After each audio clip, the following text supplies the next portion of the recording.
మోకాళ్లలో గుజ్జును పెంచి నొప్పిని తగ్గించి సర్జరీని దూరం చేసే ఫ్రీడమ్ వాక్. కూటమి ఎమ్మెల్యేల సమావేశానికి వచ్చిన చంద్రబాబు నాయుడిని చూసేందుకు ప్రజలు పెద్ద ఎత్తున రోడ్ల మీదకొచ్చారు. పార్టీ కార్యకర్తలు, అభిమానులు దారి పొడవునా స్వాగతం పలికారు.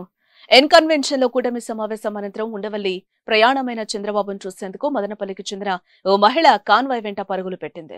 ఆ మహిళను కారులోంచి చూసిన చంద్రబాబు వెంటనే కాన్వాయ్ ను ఆపి ఆ మహిళను దగ్గరకు పిలిపించి మాట్లాడారు. తనది మదనపల్లి అని, తన పేరు నందిని అని చెప్పిన ఆ మహిళ చంద్రబాబుపై అభిమానంతో చూడటానికి వచ్చానని చెప్పింది. తనను చూసి ఎమోషన్ అయిన ఆ మహిళతో చంద్రబాబు మాట్లాడారు.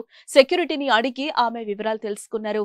మా కష్టం ఫలించి మా కోరిక మేరకు మీరు సీఎం అయ్యారు సార్, ఒక్కసారి మీ కాళ్లు మొక్కుతానంటూ ఆ మహిళ అనగా చంద్రబాబు సున్నితంగా వారించారు. ఆమెను ఆప్యాయంగా పలకరించి ఆమెతో ఫోటో దిగారు. తనకు జ్వరం ఉన్నా చూడాలని వచ్చాను అని నందిని చెప్పగా ముందు ఆసుపత్రికి వెళ్ళు అంటూ సూచించారు ఆయన.